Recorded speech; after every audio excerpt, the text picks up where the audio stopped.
പ്രിയേ പ്രാണനെ. രചന ജിഫ്ന നിസാർ. അവതരണം ഷാഹുൽ മലയിൽ. എഡിറ്റിംഗ് ഫൈസൽ സി എന്ന് ഊഞ്ഞേരി. പ്രിയ നിറഞ്ഞ കണ്ണോട് അവനെ നോക്കി നിന്നു.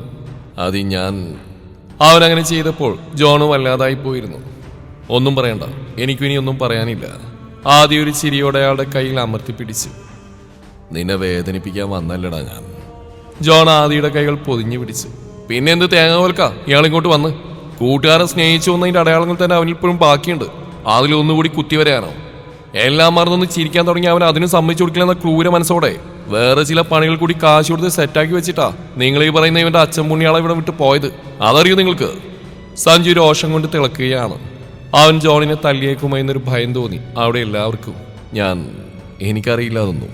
ജോണിനും സഞ്ജുവിന്റെ ഭാവത്തിൽ ആശങ്കയുണ്ട്. അതാണ്, ഒന്നും അറിയില്ല. മഹാദേവൻ എന്ന മനുഷ്യനിൽ ചെകുത്താൻ കുടിയേറിയതുള്ള അയാളുടെ സ്വഭാവങ്ങളൊന്നും നിങ്ങൾക്ക് ആർക്കും അറിയില്ല. നിങ്ങൾക്ക് അയാൾ നന്മ നിറഞ്ഞവൻ. അയാൾ ചെയ്തു കൂട്ടിയ ദ്രോഹങ്ങളൊക്കെ മറക്കുകയും പൊറുക്കുകയും ചെയ്യാനുള്ളത്. പക്ഷേ എനിക്കറിയാം, ഇവനും അറിയാം. അതുകൊണ്ട് ആദ്യം അങ്ങ് ദുഫായിൽ വന്നിട്ട് ഉണ്ടാക്കുന്ന എഴുതി ആരുടെ വെള്ളമൊലിപ്പിച്ച് നിൽക്കുകയും വേണ്ട. വന്ന വഴിക്ക് തന്നെ വിട്ടോ. സഞ്ജു പുച്ഛത്തോടെ ജോണിനൊന്ന് ഒഴിഞ്ഞു നോക്കി. ജോണിന് വല്ലായ്മ തോന്നി. അയാൾ ആദ്യം നോക്കി. വേണ്ട സഞ്ജു, അങ്കിൾ എന്തു പഴിച്ചു? നീ മിണ്ടായിരുന്നേ. ആ നോട്ടത്തിന്റെ അർത്ഥം മനസ്സിലായതുപോലെ ആദ്യ സഞ്ജുവിന്റെ തോളിൽ തട്ടിക്കൊണ്ട് പറഞ്ഞു. ഏയ്, നിന്റെ ഈ നിൽക്കുന്ന അങ്കിളൊന്നും പഴച്ചിട്ടില്ല. നിന്റെ അച്ഛനെ പോലെ തന്നെ ഒരു പുണ്യാളം തന്നെയല്ലേ ഇങ്ങേരും. എന്തേ, അങ്ങനെ മതിയോ? ആദിയുടെ കൈ തട്ടി മാറ്റിക്കൊണ്ട് സഞ്ജു മുരണ്ടു. എടാ, അങ്ങനെയല്ല. ആദി വീണ്ടും അനുനയത്തോടെ സഞ്ജുവിനെ തണുപ്പിക്കാൻ ശ്രമിക്കുകയാണ്. എങ്ങനെയല്ലെന്ന്? നിന്നോട് നിന്റെ അച്ഛനെന്ന് പറയുന്ന ആ മഹാൻ ചെയ്തു കൂട്ടിയ ക്രൂരതകളെല്ലാം ഈ അങ്കിൾ അറിഞ്ഞുകൊണ്ടുള്ളതല്ലേ? അതിന് നീ ഇയാൾ കൂട്ടുന്നില്ലായിരിക്കും. പക്ഷെ ഇയാൾക്കറിയാലോ, ലോകത്തിലെ ബോധമുള്ള ഏതൊരാളും പിന്നെ ഇങ്ങനെ തന്ത കുടുങ്ങിക്കിടപ്പുണ്ട് രക്ഷപ്പെടുത്തണമെന്ന് പറഞ്ഞുകൊണ്ട് വരുമോ? ഇല്ല, വരില്ല. അതൊരു സാമാന്യ ബോധമാണ്. ഇയാൾക്ക് അതില്ല, അത്ര തന്നെ. സഞ്ജു പക്ഷെ വിടാനുള്ള ഭാവമില്ലായിരുന്നു. ജോണിന് ഒരക്ഷരം മിണ്ടാൻ തോന്നിയില്ല. കാരണം സഞ്ജു പറയുന്ന എല്ലാമാണ് യാഥാർത്ഥ്യമെന്ന് അയാൾക്കും അറിയാം. ഇപ്പോഴുള്ള തന്റെ ഈ വരവ് അതൊരു സ്വാർത്ഥ തന്നെയാണെന്ന് അറിയാം. അതുകൊണ്ട് തന്നെ അവന് മുന്നിൽ പിടിച്ചു നിൽക്കാൻ മതിയായ ന്യായങ്ങളൊന്നും തന്നെയില്ല. സഞ്ജു വീണ്ടും എന്തൊക്കെയോ പറയുന്നുണ്ട്. ആദ്യം അവന്റെ പരമാവധി സഞ്ജുവിനെ തടഞ്ഞു നോക്കുന്നുണ്ട്. പക്ഷേ ബാധ കയറിയതുപോലെ ആദ്യം അനുഭവിച്ചില്ല എണ്ണി എണ്ണി പറഞ്ഞുകൊണ്ട് അവൻ രോഷം തീർക്കുകയാണ്. ജോണിന് ഒരു നിമിഷം വരണ്ടായിരുന്നു എന്ന് പോലും തോന്നിപ്പോയി.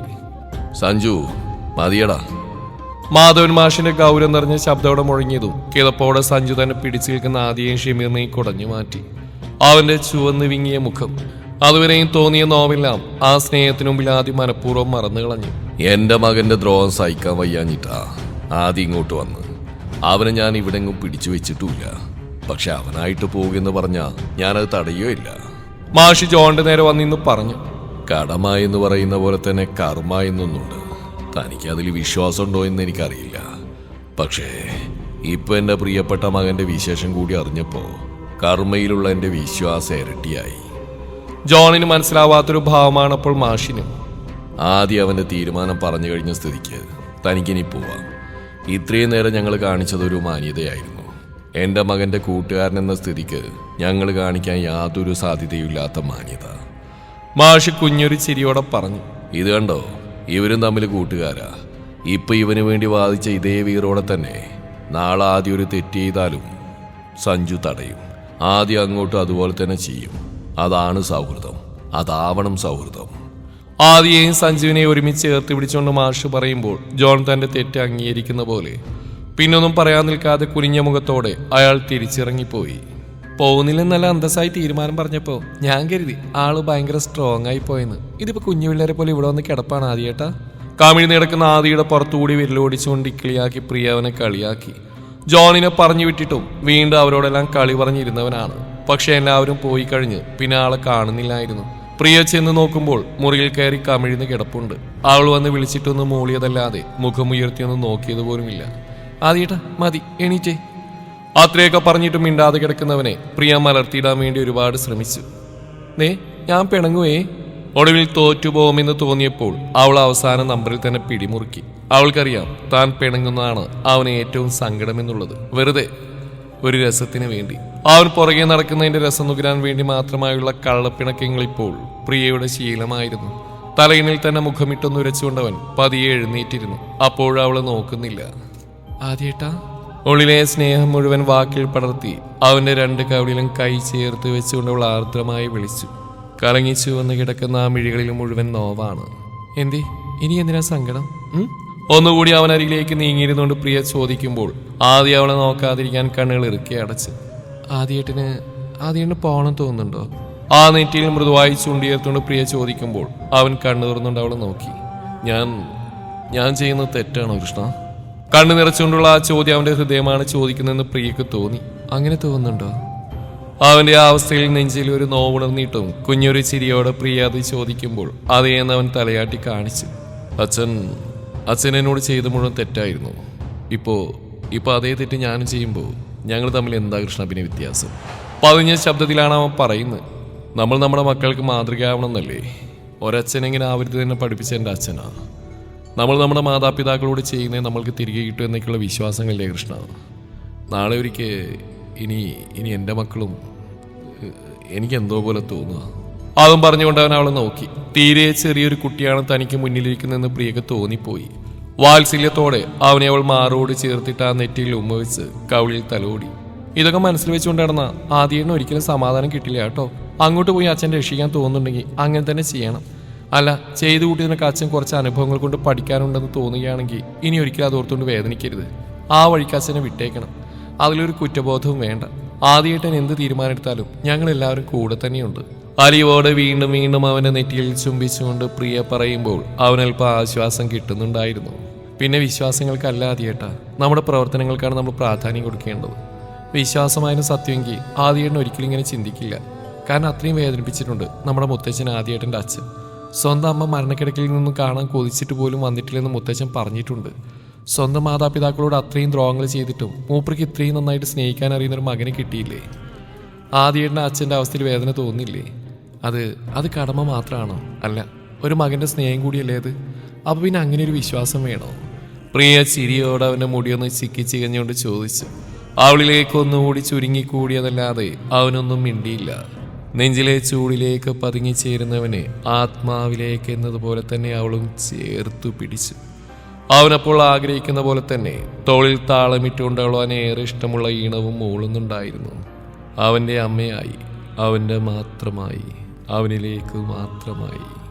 എന്നോട് വന്നില്ലെങ്കിൽ അവിടെ വന്ന് പൊക്കുന്നൊക്കെ വീമ്പ് പറഞ്ഞിട്ട് പിന്നെന്താടാ നിനക്കൊരു മടിയുണ്ടായിരുന്നു? ആദർശ് കണ്ണുരുട്ടിക്കൊണ്ട് ചോദിക്കുമ്പോൾ ആദ്യമൊന്നും പറയാനില്ലാത്ത പോലെ മുഖം കുനിച്ചു.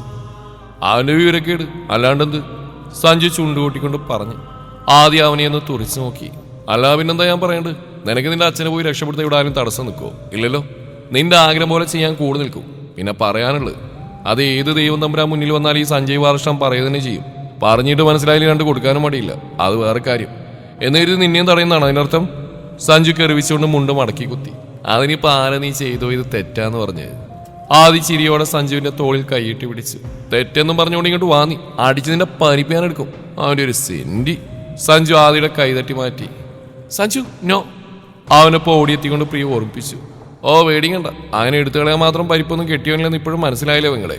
എന്തൊരു ദുരന്താ നീ.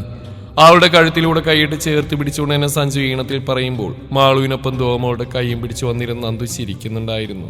മര്യാദക്ക് പോകുന്നുണ്ടെങ്കിൽ പോയി എന്താന്ന് വെച്ചാൽ ചെയ്തോട്ട് പോന്നേക്കണം. അല്ലാതെ പോകുന്നില്ലെന്ന് വലിയ വീം പറഞ്ഞിട്ട് പിന്നെ തെറ്റിയെന്നൊന്നും പറഞ്ഞ് ഇവിടെ കിടന്ന് സെന്റി അടിച്ചു നിന്റെ സഞ്ജു.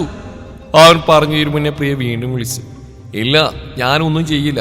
പക്ഷെ ഞാൻ ഇങ്ങനെ തന്നെ പറയും. കാരണം അയാൾ കാരണം ഈ നാരി കുറച്ചൊന്നല്ല വേദന നിന്നിട്ടുള്ളത്. അത് കണ്ട് അയാൾ അവിടെ പോയി തട്ടിയിട്ട് വന്നാലൊന്നും ഞാൻ ഓർത്തിട്ടുണ്ട്. എന്നിട്ടിപ്പോൾ അവൻ്റെ ഒടുക്കത്തെ ഒരു കുറ്റബോധം. സഞ്ജുവിന്റെ കലിപ്പ് തീരുന്നില്ല. ഷമീർ എടുക്കാൻ പോകുന്ന വീട് കാണാനിറങ്ങിയതാണ് അവരെല്ലാവരും. ഒരു നല്ല കാര്യത്തിന് പോവുകയല്ലേ? ആദ്യം അമ്പലത്തിൽ പോയിട്ട് പോയാൽ പോരെ എന്ന് നളിനിയാണ് ചോദിച്ചത്. എതിരായി ഒരു വാക്ക് പോലും പറയാതെ അവരത് നിറഞ്ഞ മനസ്സോടെ അംഗീകരിച്ചു. ഷമീറിനെ അമ്പലത്തിന് പുറത്ത് ആൽത്തറയിലിരുത്തി അവരെല്ലാം അകത്തേക്ക് പോയി. അവിടെ എത്തിയത് മുതൽ നിരവധി ഓർമ്മകൾ ആദിയെയും പ്രിയയും തൊട്ട് തലോടി കടന്നു പോകുന്നുണ്ട്. തരളിതമാവുന്ന ഹൃദയത്തോടെ അപ്പോഴെല്ലാം അവർ പരസ്പരം നോക്കും. താഴെ നോക്കി നടന്നില്ലേ? വീണ് വല്ലുവായി ഇനി പ്രായത്തിൽ പിന്നെ വരില്ല എന്ന് അവർക്കിട്ടൊരു കൊട്ടായി അല്പം മുറക്കി തന്നെ സഞ്ജു നീട്ടി പറയുമ്പോൾ മറ്റുള്ളവർക്ക് പാതിയും പ്രിയം കൂടി ചിരിച്ചു പോയിരുന്നു. ആദ്യ കാഴ്ച കൊണ്ട് തന്നെ ഇഷ്ടമായ ഒരു കുഞ്ഞു വീട്. 3 മുറികളും വലിയ അടുക്കളയും ഹാളും നീണ്ട വരാന്തയുമുള്ള ഒതുക്കമുള്ളൊരു വീട് വന്നവർക്കെല്ലാം ഒരുപാട് ഇഷ്ടമായി. ടൗണിലുമല്ല, എന്നാൽ നന്നായിട്ട് ഉൾപ്രദേശവുമല്ല. ഷമീറിന്റെ ഓഫീസിലേക്ക് അവിടുന്ന് വളരെ കുറച്ച് ദൂരമേ ഉണ്ടായിരുന്നുള്ളൂ. അതാണ് കൂടുതൽ സൗകര്യമായി തോന്നിയത്. വീട് അത് തന്നെ മതിയെന്ന് അവരെല്ലാം ഒരുപോലെ തീരുമാനിച്ചു. പിന്നെ അതിനുള്ള ഒരുക്കങ്ങളായിരുന്നു. രജിസ്റ്റർ കാര്യത്തിനും മറ്റും ഷമീർ ഓടിപ്പാഞ്ഞടക്കുമ്പോൾ വീടിന്റെ അറ്റകുറ്റപ്പണികളും വീട്ടിലേക്ക് വേണ്ടുന്ന സാധനങ്ങളും മറ്റും ആദ്യം സഞ്ജു ആദർശം കൂടി ഒരുക്കിയിരുന്നു. വേണ്ടെന്ന് പറയാൻ ആർക്കും തോന്നാത്തൊരു സ്നേഹത്തിന്റെ അവകാശമായിരുന്നു അവയിലെല്ലാം ഉണ്ടായിരുന്നത്.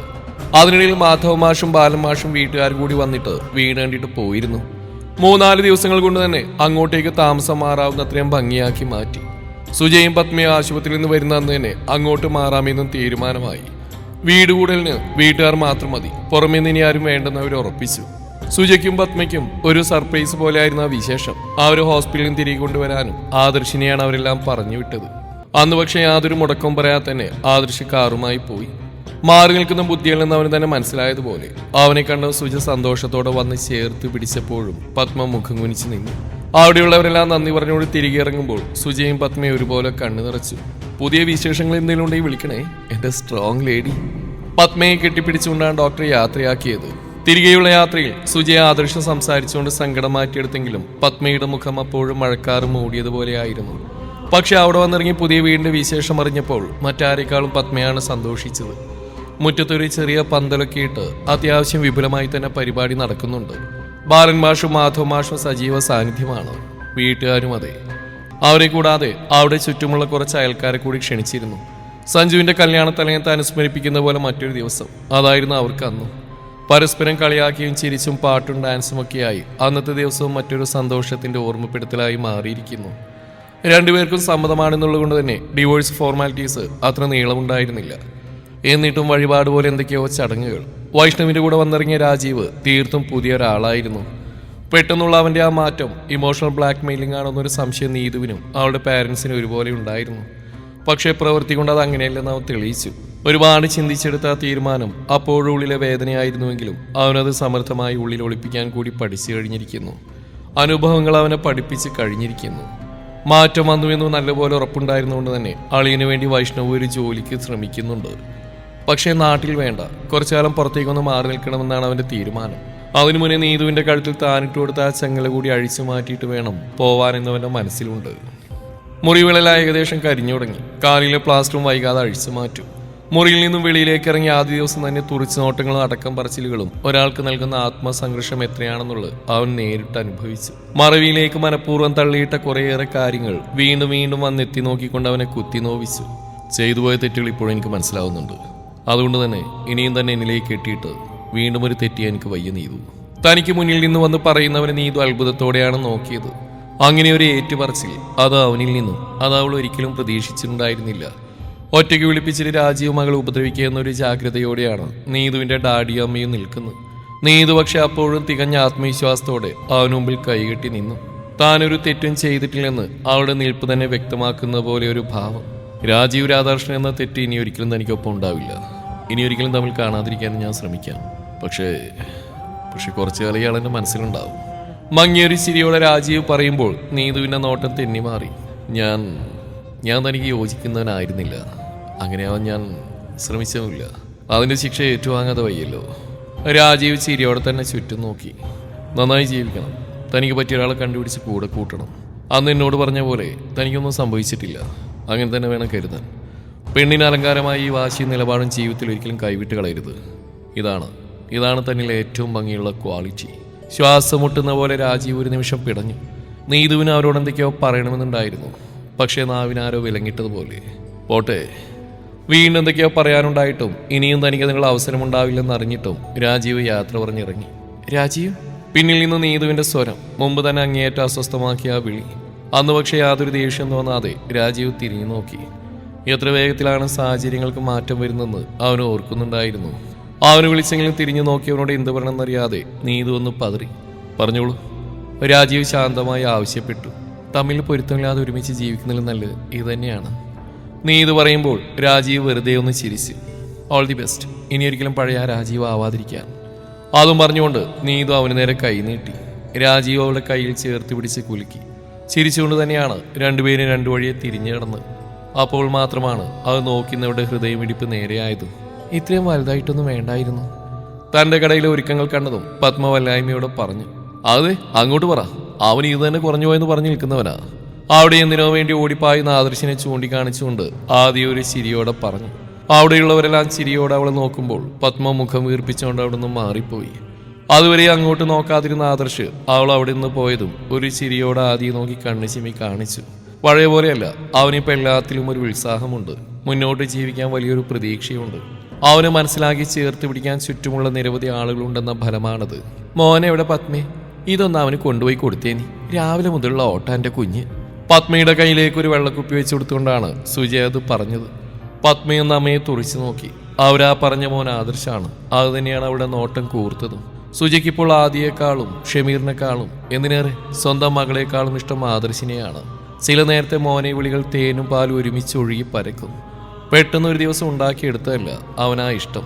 ഹോസ്പിറ്റലിൽ നിന്ന് ഡിസ്ചാർജായി വന്ന ദിവസം മുതൽ സുജ ആഗ്രഹിക്കുന്ന പോലൊരു മകനായി അവനാ കൂടെയുണ്ട്. ആദ്യം ഷമീറും അവന് അവസരം നൽകാൻ വേണ്ടി മാത്രം ഇല്ലാത്ത തിരക്ക് അഭിനയിച്ചുകൊണ്ട് പലതിൽ നിന്നും മാറി നിൽക്കുകയും സ്വാഭാവികമായ ആ റോൾ ആദർശം ഏറ്റെടുത്ത് ചെയ്യേണ്ടിയും വരും. പത്മയുടെ തുടർ ചെക്കപ്പുകളും അനൂപുമായുള്ള ഡിവോഴ്സ് കേസുമെല്ലാം ആദർശാണ് കൂടെ പോകുന്നത്. ഇനിയൊരു സിറ്റിംഗ് കൂടി കഴിഞ്ഞാൽ അനൂപ് എന്ന കുരുക്കിൽ നിന്നും പത്മ പൂർണ്ണമായും മോചിതയാവും. അവളെ അങ്ങനെ രക്ഷപ്പെടാൻ വിളിക്കുന്നൊരു വാശിയും ദേഷ്യവും ആദ്യമൊക്കെ അനൂപിനും ഉണ്ടായിരുന്നു. പിന്നെ അതെല്ലാം കുറഞ്ഞു വന്നു. സ്വന്തം നിലനിൽപ്പിന് പോലും ഭീഷണിയാവുന്ന സാഹചര്യത്തിൽ വാശിക്കും ദേഷ്യത്തിനും പിന്നെ എന്ത് പ്രസക്തി? അവനിപ്പോൾ അവൻ്റെ വീട്ടിലാണ്. ഒരു പുഴുവിനെ പോലെ അവിടെ ഒരു മുറിയിൽ കരഞ്ഞു വിളിച്ചു നരകിച്ച് തീരുന്നുണ്ട്. ആദ്യമുണ്ടായിരുന്ന കട നന്നാക്കിയെടുത്തുകൊണ്ട് മറ്റൊരാളെ ആശ്രയിക്കാതെ ജീവിക്കാനുള്ള മോഹം പത്മയുടെ ഉള്ളിൽ വളർന്നിട്ടു. ഇനിയും അതിനായി മുടക്കേണ്ടുന്ന കാശിനു വേണ്ടി ആദിയുടെയും ഷമീറിന്റെയും മുമ്പിലേക്ക് പോകുന്നതിന്റെ വിമിഷ്ടത്തിൽ മാറി നിന്നിരുന്നവളെ അത്ഭുതപ്പെടുത്തിക്കൊണ്ട് ആ മനസ്സറിഞ്ഞ പോലെ സന്തോഷത്തോടെ ആദർശ ആ ജോലി ഏറ്റെടുത്ത് കഴിഞ്ഞിരുന്നു. അവൾ ഉദ്ദേശിച്ചിലും ഭംഗിയായി അവനത് പൂർത്തിയാക്കി. എല്ലാത്തിനും പത്മയുടെ അഭിപ്രായങ്ങൾക്കും നിർദ്ദേശങ്ങൾക്കും മുൻഗണന നൽകിക്കൊണ്ട് തന്നെ ആ ജോലി തീർന്നു കഴിഞ്ഞു. ലക്ഷങ്ങൾ തന്നെ അവൻ അതിനുവേണ്ടി ചെലവാക്കി കഴിഞ്ഞിരുന്നു. ചെറിയൊരു തയ്യൽ കടയായിരുന്നു. പക്ഷെ ഇപ്പോഴത് 2 മുറികളുള്ള ഒരു തയ്യൽ കടയും അതിൻ്റെ അടുത്തായി തുണി മെറ്റീരിയലിന് മാത്രമായിട്ടുള്ള ഏരിയയുമായി വികസിപ്പിച്ചെടുത്ത് കഴിഞ്ഞിരിക്കുന്നു. അത്രയൊന്നും വേണ്ട എന്നുള്ള പത്മയുടെ അഭിപ്രായം മാത്രം അവൻ കേട്ടതായി ഭാവിച്ചില്ല. നിഴൽ പോലെ ചേർന്ന് നിന്ന് കാര്യങ്ങൾ പുതുമയുടെ പ്രൗഢിയോടെ നവീകരിക്കാൻ ആദ്യം ഷമീറും സഞ്ജു ആദർശിനൊപ്പം തിരക്കുകൾ മറിഞ്ഞിട്ട് ഓടി നടന്നു. ഇന്ന് ആ കടയുടെ ഉദ്ഘാടനമാണ്. അതും സിമ്പിളായി മതിയെന്ന് പത്മ പലപ്പോഴായി പറഞ്ഞിട്ടും ബാൻഡും കൊട്ടും പാട്ടുമൊക്കെയാണ് ആദർശിന്റെ അജണ്ട. അവന്റെ തീരുമാനത്തെ അംഗീകരിച്ചുകൊണ്ടൊപ്പം നിൽക്കുന്നതോ അവളുടെ പ്രിയപ്പെട്ടവരും. ആദർശിന് പത്മയോടുള്ള ആ പഴയ ഇഷ്ടത്തിന്റെ കഥ ഇപ്പോഴെല്ലാവർക്കും അറിയാം. പ്രത്യക്ഷത്തിൽ അവരിൽ ഒരാൾ പോലും അത് പറഞ്ഞുകൊണ്ട് പത്മയെ നിർബന്ധിക്കുന്നില്ലെങ്കിൽ പോലും എല്ലാവരുടെയും ഏറ്റവും വലിയൊരു ആഗ്രഹമായി അവശേഷിക്കുന്ന ഇതാണെന്ന് ഇതിനോടകം പത്മയും മനസ്സിലാക്കി കഴിഞ്ഞിരിക്കുന്നു. അവന്റെ കണ്ണിൽ തിളക്കുന്ന ആ ഇഷ്ടം അതവളും കാണാതെയല്ല. അതിന്റെ ആഴവും മോളവും അവൾക്കും മനസ്സിലാവാഞ്ഞിട്ടുമല്ല. താൻ അതിനൊന്നും യോഗ്യയിൽ നിന്നൊരു അപകർഷതാബോധം അല്പം പോലും കുറയാതെ അവളിൽ തന്നെ ഇന്നുമുണ്ട്. ഒരു വാക്ക് കൊണ്ടുപോലും ആദർശം അവൾക്ക് മുന്നിലേക്ക് ഇഷ്ടം പറഞ്ഞുകൊണ്ട് പിന്നെ പോയിട്ടില്ല.